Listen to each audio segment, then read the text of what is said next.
Segur linking up with Jonathan David. Segur through! 1-0 for Canada! O'Shea!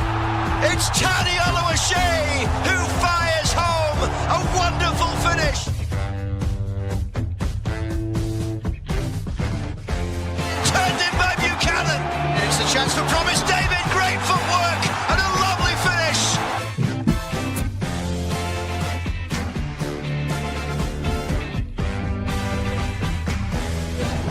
He'll drop for Saliba, who drives it in. It's 1-0 Canada.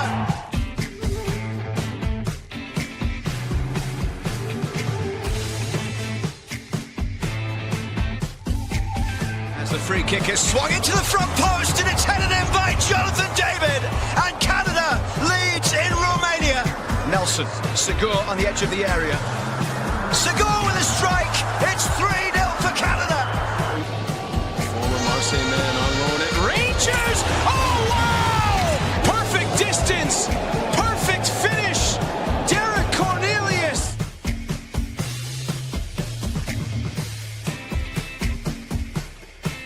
Segur. Early ball inside. Promise David! Hello, everybody. Kristian Jack here in Washington, D.C. Hope everyone's good. Thanks for joining us on this impromptu show. Just got back to the hotel about 25 minutes ago or so. Been out since about 6:45 this morning. Hi, I just want to take some questions. Lots to get into. I know it's been a great day for Canadian footy all over different areas. And so for the people working all day, many of you have been. Hope you're enjoying your Friday night. And if you've got questions on anything really in terms of the World Cup draw, how it went down here in DC, my day, if you're interested in that, happy to share for you as well. Just put the stuff down in the comments. I'll ask some of your questions, answer some of your questions as best as I can. I've got my notebook here. I got a couple of different things from the draw today with the things on this. We're all keeping up, writing our notes on the back, and I've got my notebook here full of notes and prep from today and heading into it. So, let's get into it. England potentially playing in Toronto. That's certainly something that I was keeping an eye on. We talked about that in my chat yesterday when I said for people in Canada to keep an eye on Group L. They will be announcing tomorrow here at noon the actual full schedule. But we know that L has two games in England's group. England, Croatia, Ghana, Panama. And we know that three of those teams will play. Talking to some English journalists here, they're asking me a little bit about Toronto. Certainly excited to come to Toronto and play in those games. And I think quite a competitive group. England get Croatia again. They get Panama again. So there's some things there to like about that. And Ghana, I think, was one of the hardest teams from Pot 4. So that seemed to be pretty good competitive group that we'll get into Canada. And certainly hope many of you can get into their stadium as well. So that's exciting. But yeah, so that's really fun, a group for me to get into. Canada, wow, where do we start with this? It was an interesting ceremony. No, I hope everybody out there enjoyed it once the first ball was drawn, which according to my notes, I think it was Tom Brady, 1:26 p.m. after the ceremony started at 12. So that's 86 minutes in. So that's a long time to wait after that. So I'll get some questions in. How intense was the security? Yes, that was a topic. So yesterday we went there to get our credential, and the Kennedy Center it's right next to the Watergate Hotel. So anyone who's got the history of that wonderful story and the great movie will be aware that it's still pretty much the same way as it was in the movie, and certainly back in 72. And we just picked up our credential. You could walk around the Kennedy Center. It was open to anybody. There's lots of deliveries coming in, trucks, get your Uber. Today you get there and it's about maybe half a mile, and it's fenced off. It's all guarded all the way around. And there's one entrance you get dropped off, and you have to walk through a security place. Now, many of you have been to sporting events now. It's more than ever. It has been easy to walk into these events. You just walk through. Not this one. There was just 3 areas for everybody to get through. So that was really the topic of conversation. A lot of people had to go through it. I got there about 8, waited about an hour to get through. It was snowing. So the security was intense if you're interested. And it wasn't And that was the way for a lot of people. A lot of the media members, a lot of the dignitaries had a different entrance to dignitaries, but a lot of people were talking about how intense it was. So that certainly was a factor. But it was, once we got in there, it was pretty rudimentary. We're in the media center right next door.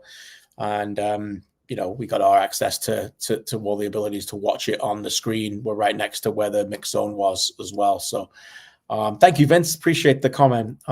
Thank you for joining me on this night. Anybody, any questions on any of this, just let me know. As I said, for Canada, wow. When they got Switzerland, it was funny. My buddy Dimar, who works for us at One Soccer, he and I at the CPL final predicted the Swiss. We just had a feeling. I know the Swiss were very heavily involved with Canada in 2015 as well in the Women's World Cup. So Switzerland wasn't a choice of mine. It was certainly a prediction. It's certainly not what I wanted. We'll get into them in a little bit. But then when we got Qatar, and I think we're allowed to say this, we smiled. There's a lot of us smiling about this. We're happy with that. It feels like a very winnable match. And then Gretzky, Wayne Gretzky comes and he's got all these balls. And by that point, I'm taking my notes and I'm talking to a couple of other journalists and I'm like, look, this group D didn't have a European team at that moment. I'm like, that doesn't have a European team. We're getting pretty close to here to being able to narrow it down. I knew they couldn't play the playoff games, the playoff teams. And I was thinking New Zealand are a real factor here. So for them to get that 4-team playoff isn't ideal. It's not ideal for a lot of reasons. Jesse Marsch alluded to it in the mix zone afterwards. I spoke to him about it. We just been to the Canadian embassy. They just had a press conference there as well. And he said there's something similar there. He first of all said that he's impatient and he wanted to know who the 3 teams were. That's from a coaching point of view. I think from a storytelling point of view for all of us, myself, I'm blessed to cover the game. You guys all love the sport. When you talk to your friends about it, people are going to ask us now. We're ambassadors of the sport. You all are too. Oh, Canada, I heard the World Cup draw. Oh, when do they play? Who do they play first game? It just adds a little bit of a layer of uncertainty. Well, they're playing a game on June 12th, but we won't know until March who they play. So I don't like that. To me, the intercontinental playoffs need to happen. That's fine. I have 2 teams to come in, but the rest of it, they need to figure out for me to get UEFA to finish that qualifying off so we all know going in.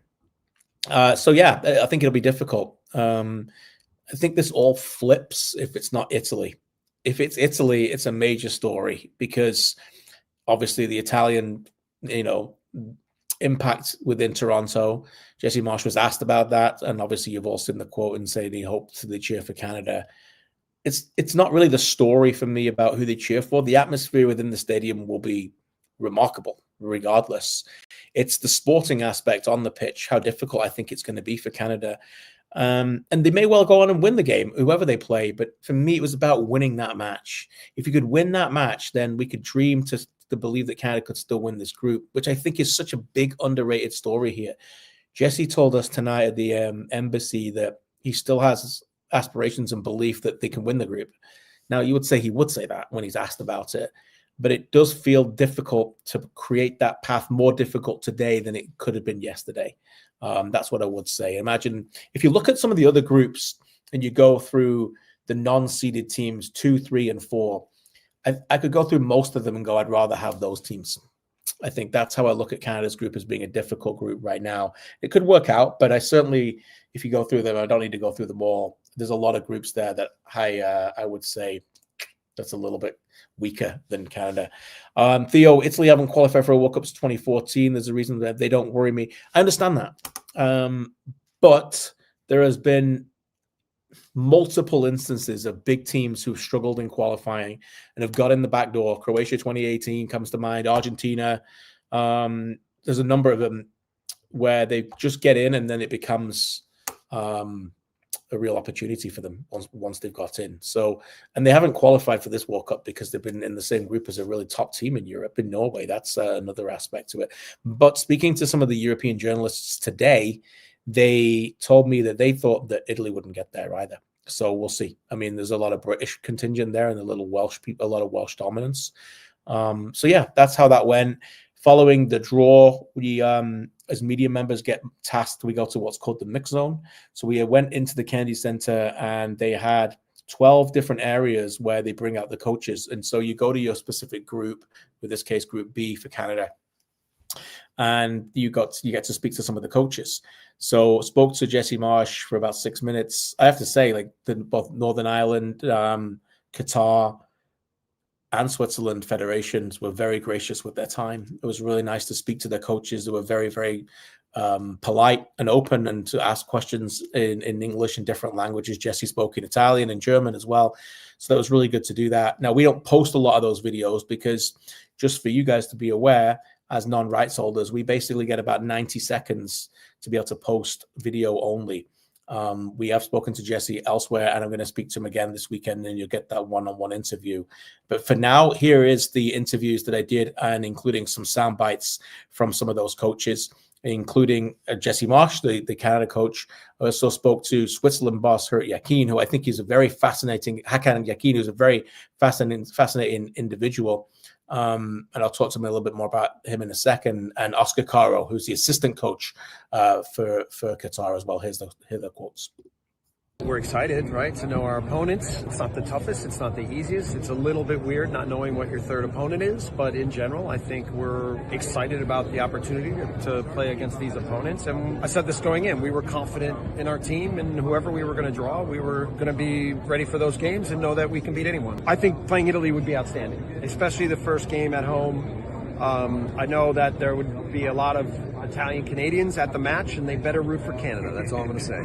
Well, there is a player playing in Europe, okay, so we know this situation. I think the top player like Alphonse Davies, for example, but they are doing quite well in the last 2 years. It's not only because they are hosts; they will compete the World Cup for sure. They will have a good performance. I mean, and we have to analyze indeed to be ready for this challenge, and for sure they will put the things very, very difficult to every team that play against. We are happy to play against the host team from Canada, because they have very good players in Europe and also here in the States and Canada. I just remember my time when I played against Canada. We lost this game, so we are motivated to play against Canada. The last World Cup in Qatar, they played very well, very tough players, tough team, but without points. That was a little bit unlucky, but they played very good, and we expected a tough game against Canada, and we are looking forward. So there you go. There's some of the coaches. Class act, by the way, Murat Yakin. Just a real gentleman. And a team that he's got right there who are really, really good. Unbeaten in 2025. Top class players all the way through the spine of the team. And there's still a case here that is being lost a little bit with the Italy's distraction story, that is the best team in the group. Switzerland, a team that goes to, checking my notes here, but I'm pretty sure, I think a 13th World Cup. A team that has obviously been unbeaten in 2025, and a team that is really known for tournament-savvy football. However, never won a World Cup knockout game. And so the fact that Canada play them the third game, I certainly thought was a good thing until the UEFA Path A came out, because there is legitimately a chance here that Canada could be playing a team that's already qualified by that point. And so with Switzerland thinking about how do we get into the next stage and win that match, we have a right to believe that they might have a little bit of a one eye on that. I did a little bit of a hit on that after the game as well today. So yeah, so it'll be interesting to see that. But Swiss are a good team. We'll keep an eye on that. Yeah, and continue to answer your questions. Conscious, I just don't want to be just talking away. I'm here for you guys as well. Yeah, Uruguay playoffs 2010 is a great example as well. I was thinking about that. And then obviously they had that terrific run in 2010. Also talking about 2010, we also have Mexico, South Africa, again, which is the same Uruguay group, and again in Group A. So that's an interesting insight into that. Mexico, South Africa, opening game of the World Cup. And there's a lot of smiling Mexicans today at that draw. Mexico, South Africa, South Korea, and one of Denmark, North Macedonia, the Czech Republic, or Republic of Ireland. Mexico shouldn't fear any, but once again, much like Switzerland, time to win a knockout game and get beyond that last 16 if they can to win 2. But both them and the US were very, very happy. US group, US, Paraguay, Australia, one of Turkey, Romania, Slovakia, Kosovo. Will Canada have friendlies in March and in June? Yes. Spoke to Jesse Marsch about that tonight. They are playing a game. They are playing 2 games in the March window at the end.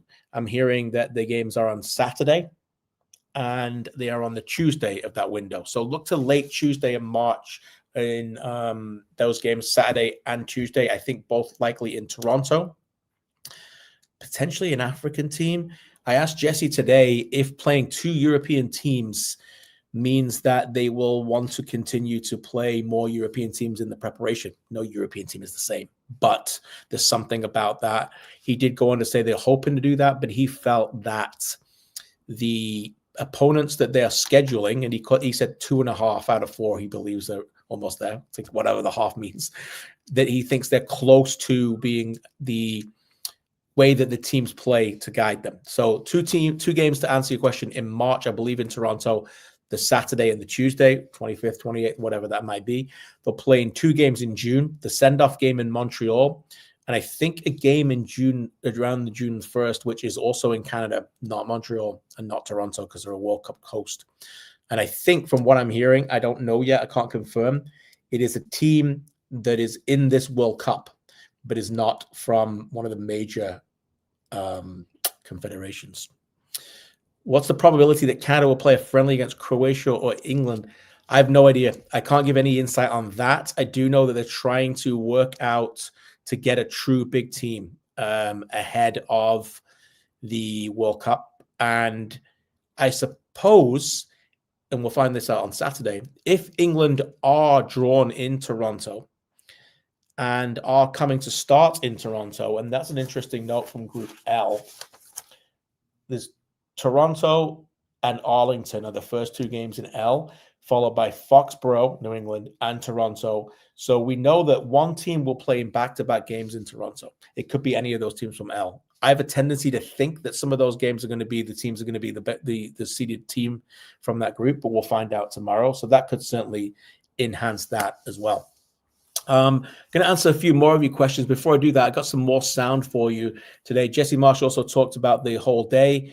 He was asked about his opinion on Donald Trump receiving the UEFA Peace Prize, which he was told he couldn't speak about by the Canadian Soccer Association. So he neglected to talk about that. But he did talk about what it was like to be in and around all the coaches and what it felt like to be there today to represent Canada.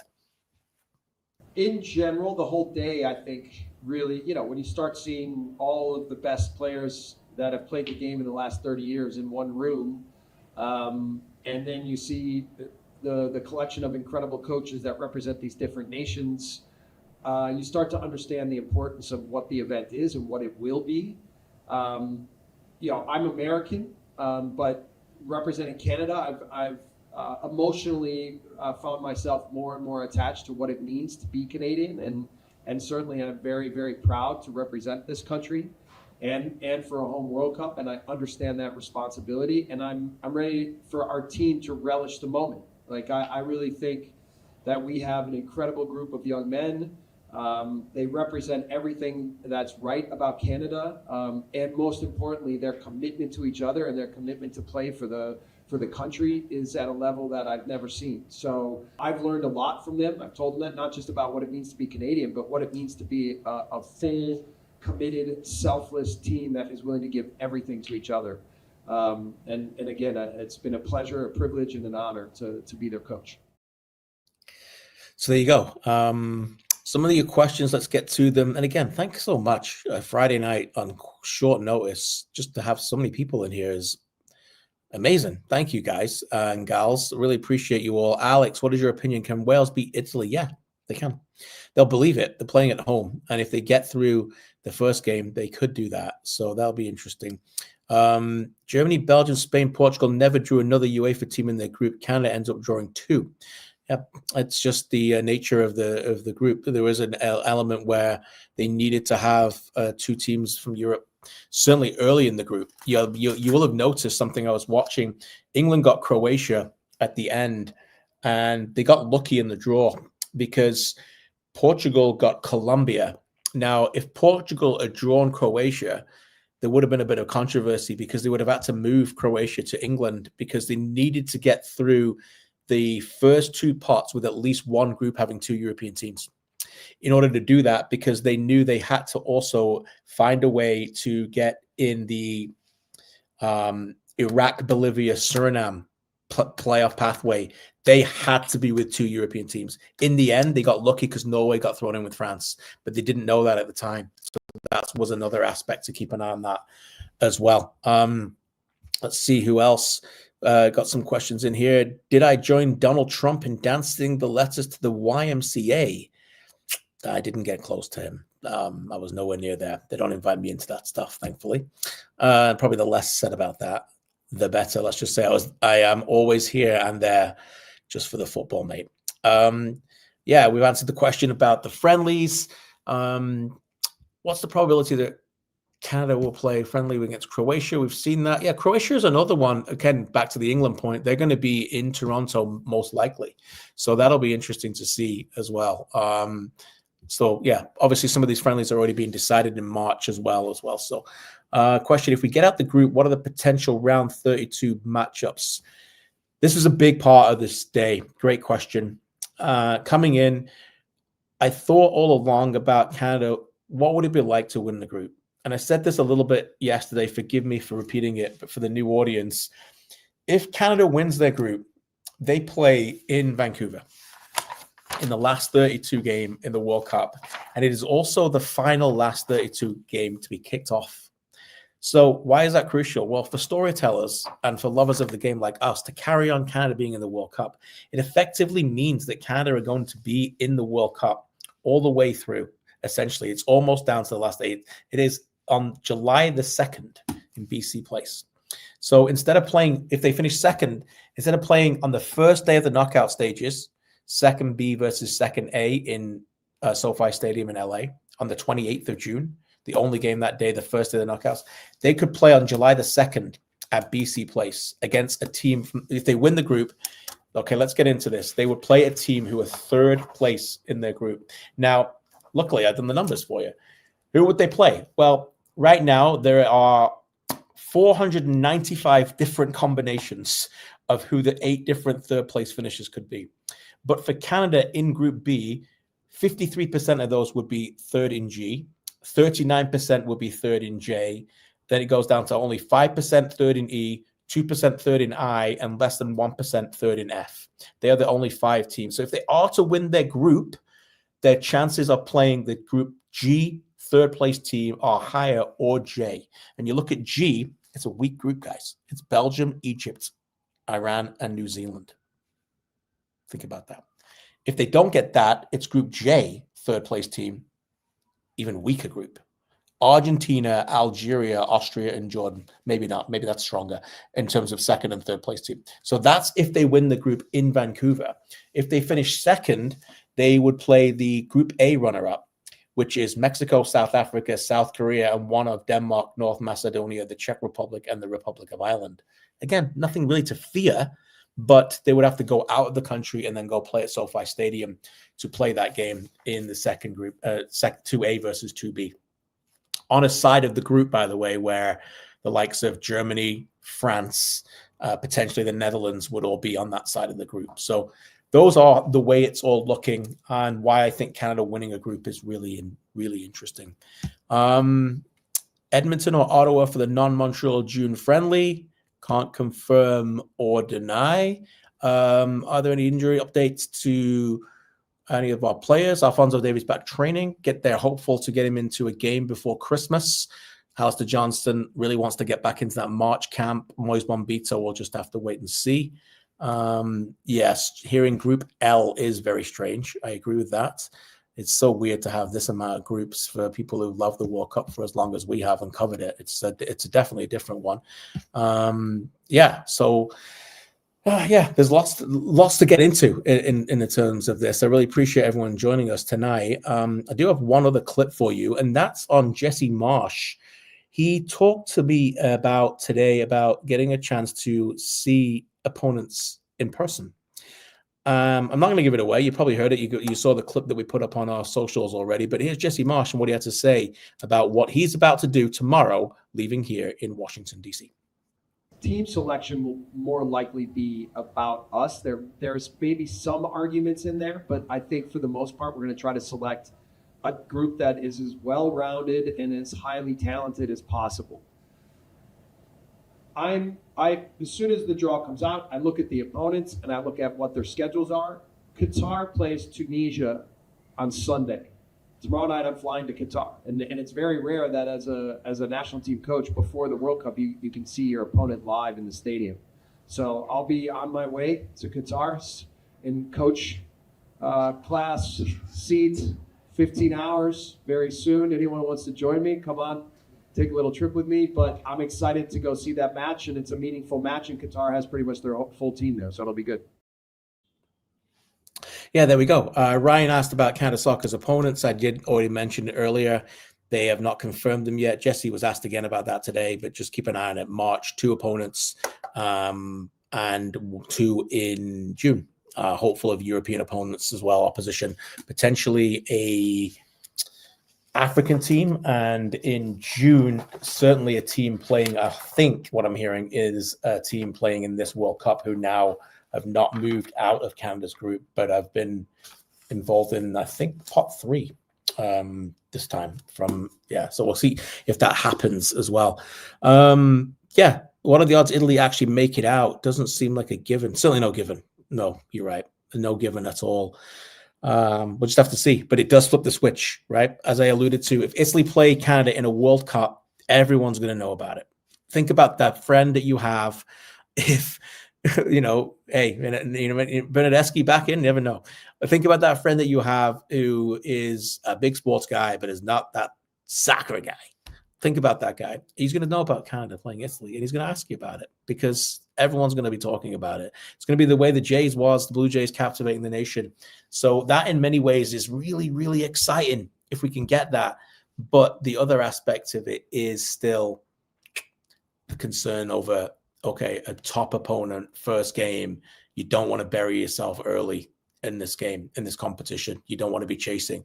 Think about it. Let's not talk about it too much, but the ability to lose, if you lose that first match, that Qatar game is already a must win. And so it is anyway. Some of the thoughts quickly on the other groups before I let you all go. Brazil, Morocco, Haiti, Scotland. I think a brilliant group. I love it. So many storylines. Brazil, Scotland again, which we've had in the past. Morocco are a team that I really like. Scotland will have to beat Haiti to have any chance on that. And Brazil, a team that no one is talking about, that had their, in terms of being a favorite to win it, had their media availability right next to us today in the mix zone. And Carlo Ancelotti came out right next to behind me. It was a zoo. An absolute zoo. It was a marvel to watch, to be honest, how they went about it. And maybe one day we'll have Canada covered like that, where we have thousands of people clamoring for a quote from a coach.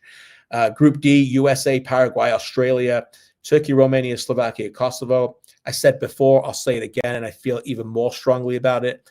This will be a very, very good tournament for Pochettino's team. A very, very good tournament. They are started to peak well, and that could not have gone hardly any better for the US, in my opinion. I think they win the group, and I think that they then get a third place team. By the way, they're also partnering up then with the winner of the Group G, and I can see the US getting to a quarterfinal at this World Cup. Group E, Germany, Curacao, Ivory Coast, Ecuador. Germany, Curacao, another game. There's a few of them, by the way, here that we could have really one-sided games. Not a great group there. Ecuador are tough to break down, and I think they'll do well. Netherlands, Japan, Tunisia, one of Ukraine, Poland, Albania, Sweden. Really like Japan. I like Japan a lot to get through in that group and win it. Belgium, Egypt, Iran, New Zealand. Doesn't thrill me. It's not a lot of excitement, but there's a lot of good players in those teams. But that's also a group that will be in BC. So if you've got tickets in Vancouver, you'll be seeing them. Spain, Cape Verde. First game, wow. For Spain, Saudi Arabia and Uruguay. Brilliant group for Spain. My favorites right now to win it, although I really like Brazil. No one's talking about them. Spain, what a group. They'll be absolutely delighted with their group. They will be thrilled. France, Senegal, same again from 0-2. Connections between the countries is brilliant. One of Iraq, Bolivia, Suriname, and then a Norway team that I think will be really positive to watch. So really happy for that to be a tough group, and we need that. You got to have some incentive here. This is, as I said, we're playing 72 matches to eliminate 16 teams. You're playing almost 70% of a World Cup to eliminate 33% of the games. So all this quote today, and I wrote some of it down, football's #1 fan, Gianni Infantino, said, greatest FIFA World Cup ever mankind will ever see. Yeah, we hope. But let's be honest, 72 games, which are going to be great, but they're only going to play 72 games of the World Cup to knock out 16 teams. So they've got to have incentives to give people an ability to try and have some competitive balance and figure out how to win groups, because some of these teams are going to stroll through this competition in the group stages. Talking of which, look at this group. Argentina, Algeria, Austria, and Jordan. Like, Austria are a decent side. Algeria have got some threats.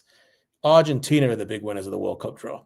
They're the World Cup winners. They're the big winners. Absolute no-brainer. The biggest winner of the World Cup draw, to me, Argentina.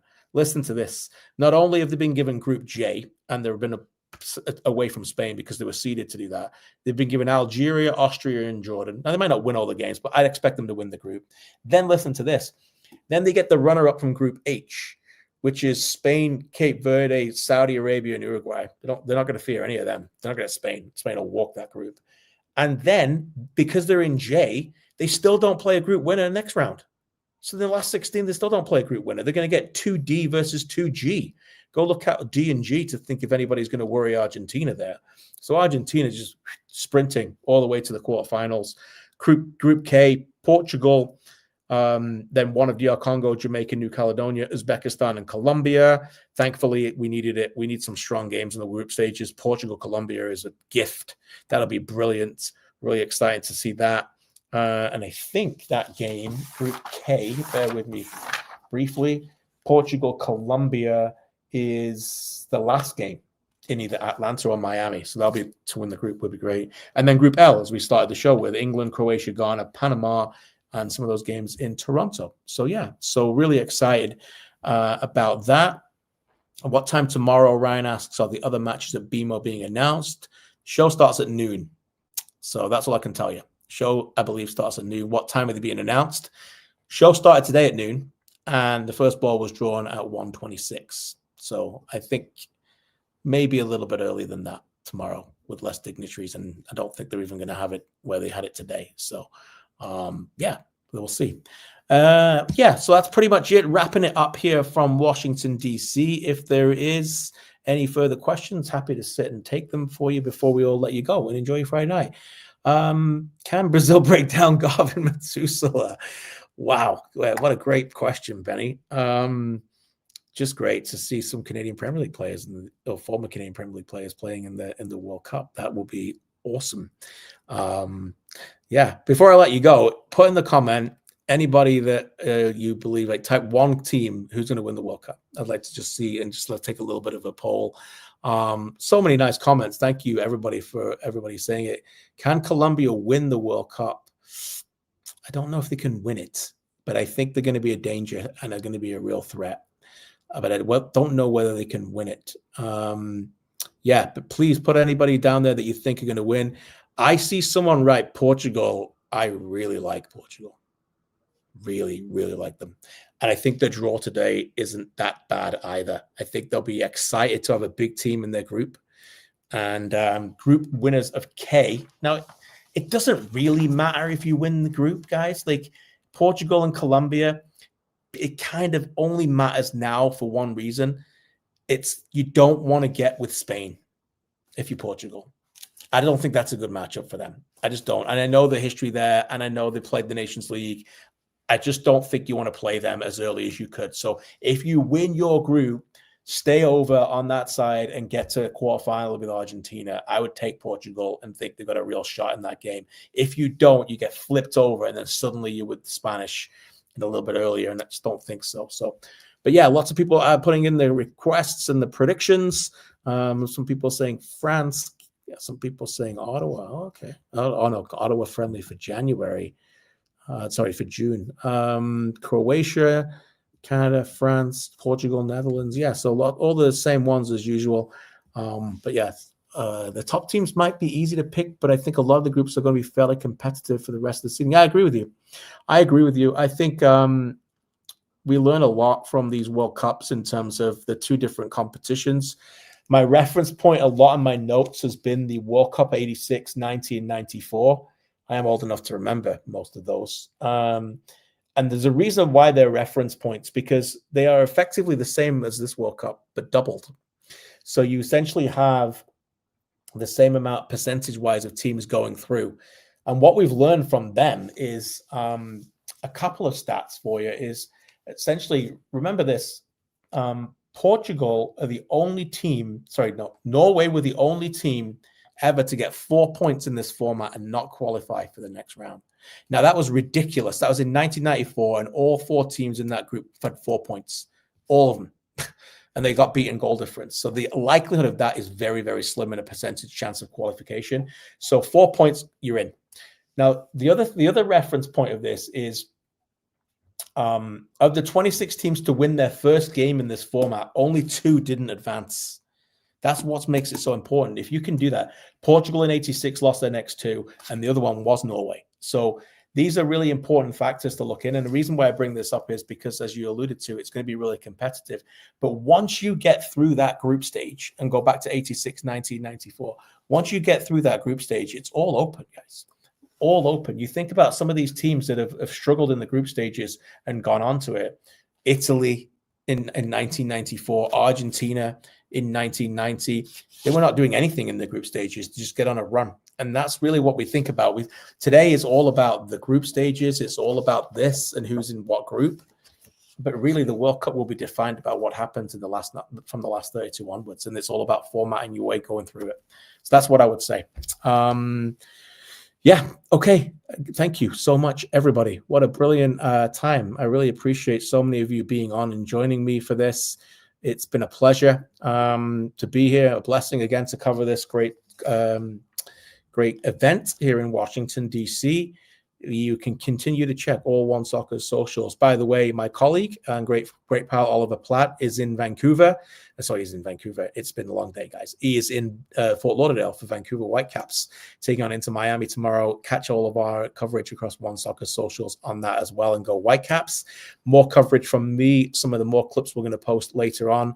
My story from there. Some of the quotes as well we've got from Jesse Marsch. And also tomorrow, I'm hopeful of talking to Jesse, and we'll post that as well before I fly home tomorrow as well. So God bless you all. I kind of am losing my voice now, so you don't want to be listening to this anymore. But everyone, thank you so much. Good night.